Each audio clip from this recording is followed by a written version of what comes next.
So they came down in the ambulance. When they came to talk, they were like, well, we're not too sure. It's a gray area. And I'm like, how could this be gray? There's a bowl of her hair beside her. She'd been cutting her hair. We're concerned she's mentally not well. We do need help. They did take her away. And I'm telling you, it was heartbreaking because she was trying to run away from them. And they were grabbing her by her pants and she was fighting. Finally, they got her in the ambulance. So she went to Surrey Memorial Hospital for 2 months. And in the emergency, when they took her in, she was screaming at us saying that, I'll never talk to you girls ever again. Like yelling. We were just making sure she was going to be okay.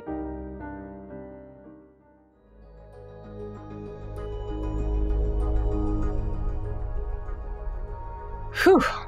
Well, situations like this are incredibly hard to imagine. Having to call the police or an ambulance in this case, to have your loved one committed to a psychiatric facility for their own safety or for the safety of others, all with the hope of getting them the treatment they need and deserve. It's called involuntary admission and treatment, and it's a key part of the BC Mental Health Act. The BC Mental Health Act provides guidelines on how to admit and treat people who are experiencing a serious mental health crisis. Untreated mental illnesses can cause a person to experience anosognosia, which means they lose insight into the fact that they are ill and will not accept voluntary treatment, even when their illness may be causing harm to them or to others. My name is Phaedra Aldridge, and we're kicking off the 3rd season of Look Again, Mental Illness Reexamined, a podcast about mental illness brought to you by the BC Schizophrenia Society and other BC partner organizations. Today, we are speaking with Vanessa Nelson. Vanessa is a regional educator for the BC Schizophrenia Society in the Okanagan, and she has a very personal connection to this topic. Vanessa's daughter, Mira, was diagnosed with schizophrenia at the age of 18 and is now 22. And during these years, Mira has been involuntarily detained under the BC Mental Health Act multiple times. Vanessa, thank you for being here today to share your story with us. Welcome to the podcast. Thank you very much. So Vanessa, let's talk about Mira and how mental illness has affected her life and your life. To say that it's been a nightmare is an understatement. It's affected us at every level. This is truly one of the worst illnesses that I've ever witnessed. And it's been embarrassing. It's been heart-wrenching and life-changing. It's been a constant emergency situation for the last 3 years. The amount of hospitalizations that have happened, the very public breakdowns, everyone in the community knows that something's wrong. And it's been horrible for her, horrible for the whole family. There really are no words to describe the confusion and how unrealistic it seems that all of this happened. And I think it's so taboo to tell members of the community that, oh, she's got schizophrenia. It's a very feared term. When a family gets a diagnosis of cancer, they're wrapped up in blankets and brought casseroles. And when schizophrenia happens, nobody wants to talk to you. Yeah. Nobody wants to discuss it. Like you said, there are no words. So thank you for sharing that. I know you could never summarize what it's like to see your daughter experiencing psychosis, but can you just give us a picture of what some of her symptoms were and what you saw your daughter go through? At the onset, she wasn't even diagnosed at the time. We had no clue what was going on.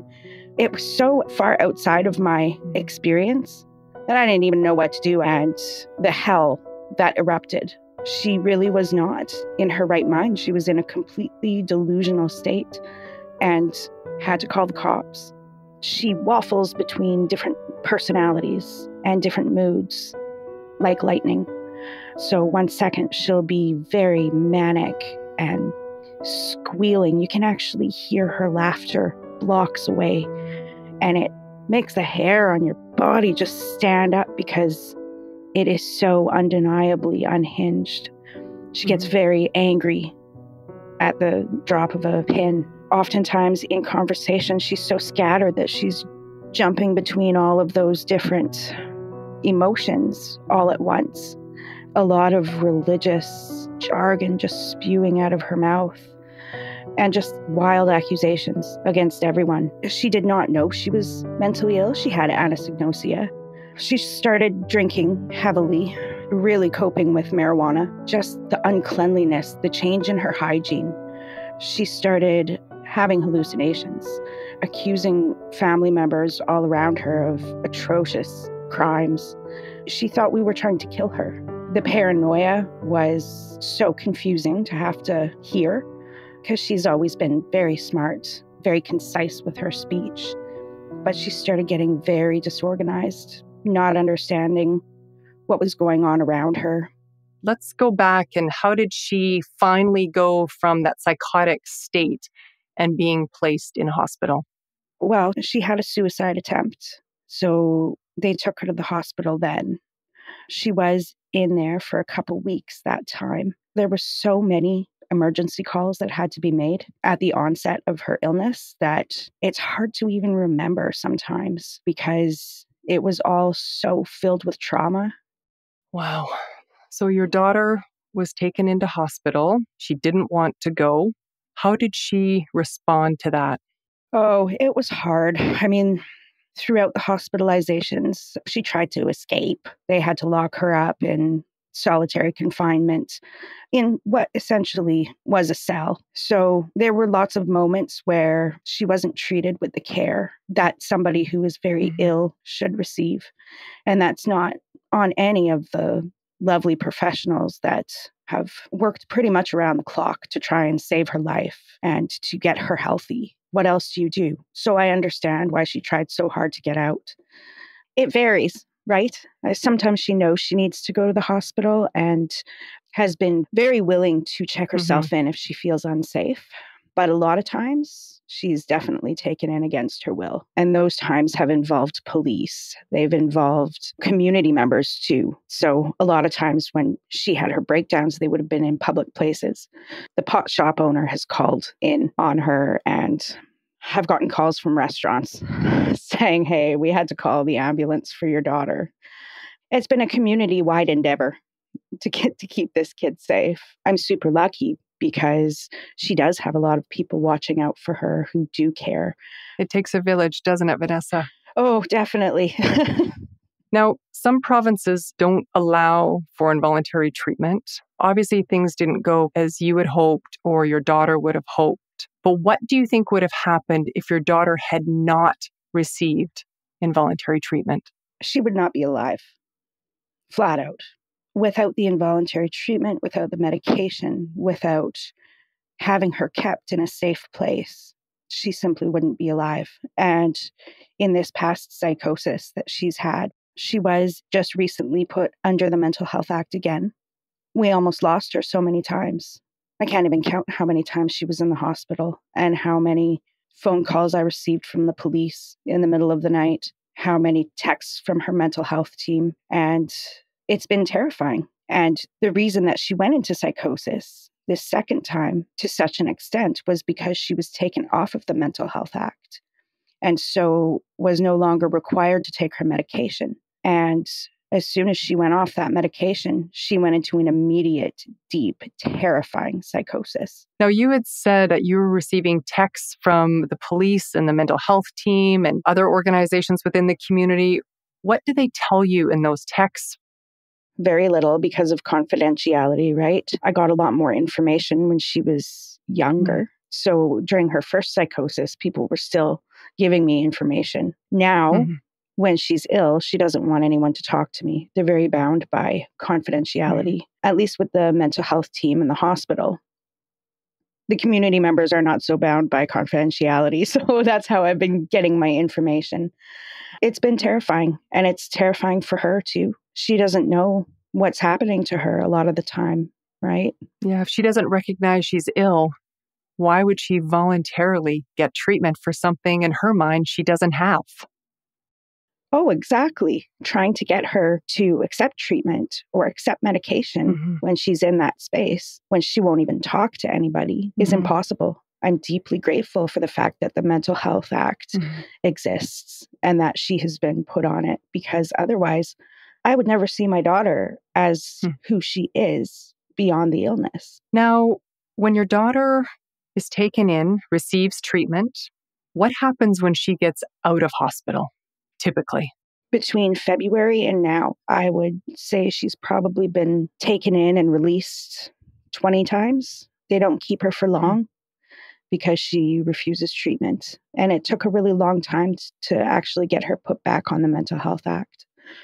So she would just be released right into the streets. And because she went into such a severe psychosis, she lost her jobs, she lost her apartment. Nobody would take her in because, once again, schizophrenia. She doesn't qualify for any of the community housing situations because of her mental illness. So it's been horrific. When she was released from the hospital, medicated the first time and started doing well, building her life back together, making about 1 million apologies. It's very hard when she comes out of a psychosis because all of the guilt and shame and tough conversations that she has to have with everybody she knows and everybody she's encountered has been such a tough road for her. And this time especially because she ended up going viral on TikTok. We were walking down the street the other day and she was looking beautiful for the first time in a very long time. And some jerk rolled down his window and started laughing and pointing at her. And it was just the most heartbreaking moment. And she has to live through that on a nearly daily basis. So it's having those tough conversations with her. Like, yes, people have seen you at your worst. You can either run or you can stick around and show them your best, because she is amazing. She's one of the most gifted poets I know. She works hard. She is incredibly resourceful. I just have to have faith that she's going to come out of this again completely and hopefully not get so sick again. To tell you the truth, I didn't think she would get so sick again. So my hopes were quite dashed when she went into this psychosis because she was doing much better. And where is your daughter today, Vanessa? She has temporary housing at a family member's home while they're away for summer. I know she is supported by a 24-hour mental health team, and they check on her every day. You're listening to Look Again, Mental Illness Reexamined, a podcast brought to you by the BC Schizophrenia Society and BC partner organizations. I'm your host, Phaedra Aldridge. This podcast would not be possible without the support of the community. From the bottom of our hearts, we want to thank you for caring about serious mental illness and everything that's around it. Together, we truly can make a difference. Welcome back to Look Again, Mental Illness Reexamined. In this episode, we're talking to Vanessa about her daughter's experience with involuntary psychiatric treatment due to schizophrenia.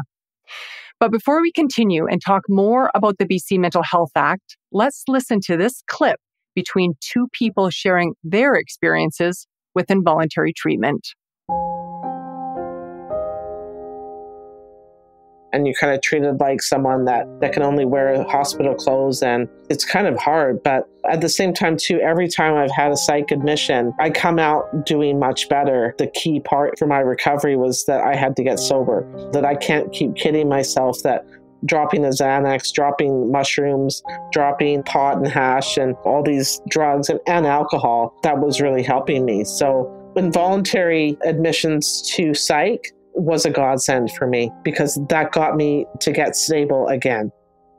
For me, I think it was my first time when I was deep in psychosis. So I was 23, and yeah, I don't really remember a whole lot, but I do remember they handled it quite well, the involuntary admittance. I was pretty easygoing. Like I kind of knew that I had to go, but I didn't want to be there in any way, shape, or form.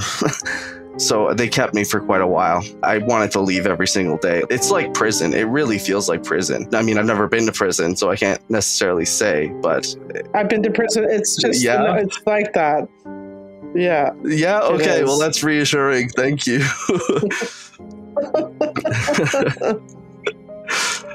But yeah, it really is.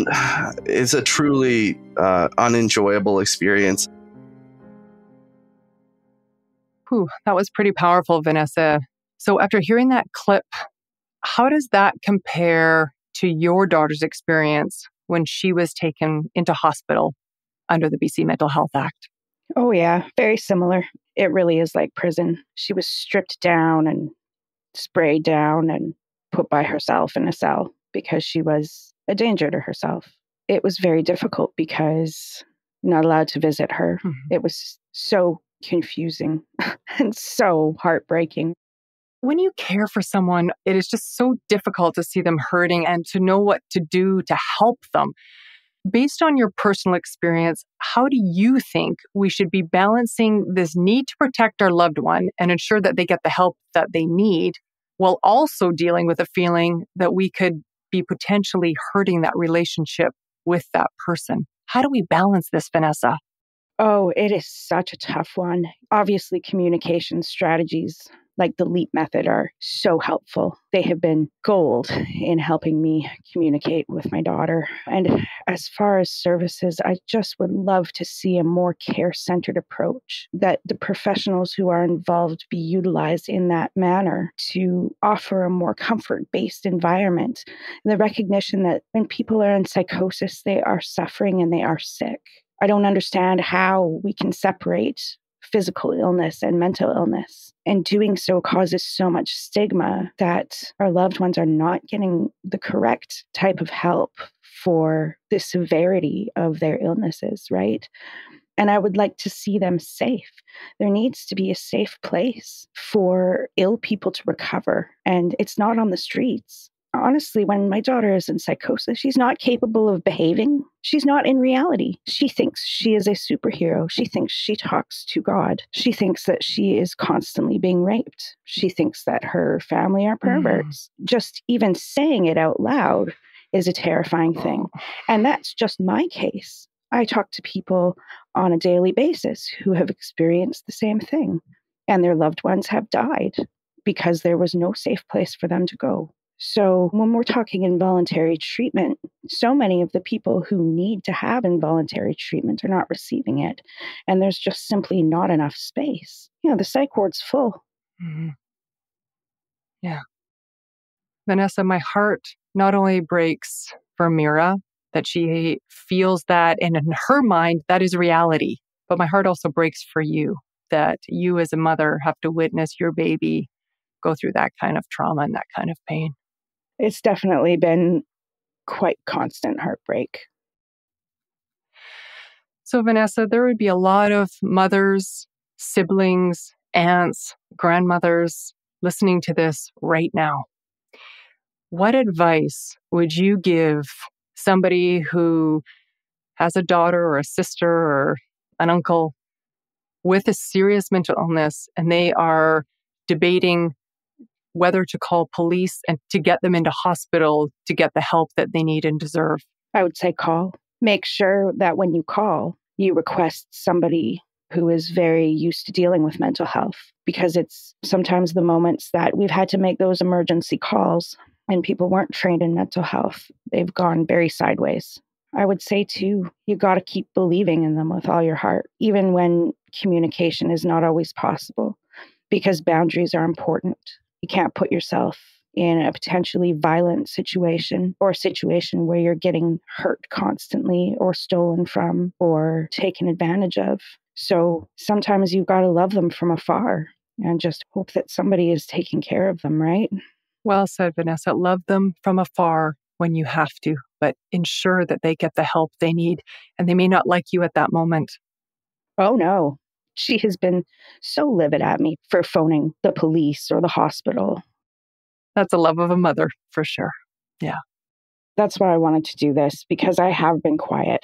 When she was first diagnosed, I didn't tell anybody. I was just living in fear that somebody would find out or see her. But this time, it's honestly been so public. She has been banned at restaurants that I go to for running through them, grabbing people's drinks and throwing things. And it's like, everybody already knows anyway.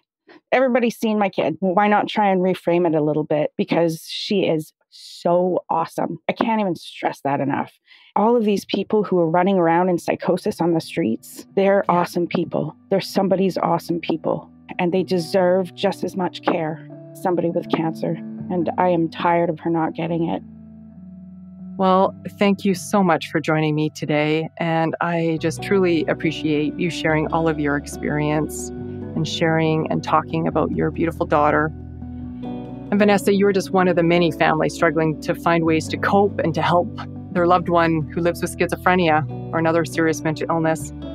And the BC Mental Health Act, as we know, is a very important resource and tool that families need access to, so it's there when they need it. We need to keep talking about this very important topic. So Vanessa, thank you again for sharing your thoughts on this issue and for being so courageous to share your personal story. You're very welcome. Thank you. And a huge thank you to you, our audience, for joining us for this episode. Together, we can change the narrative around mental illnesses like schizophrenia and put an end to the many myths and stereotypes that we were talking about today. If you have any questions or comments, tweet us at BC Schizophrenia. And to get our latest episode, be sure to hit follow on Apple Podcasts, Spotify, or anywhere you listen to podcasts. We hope you can join us next episode. Talk to you soon.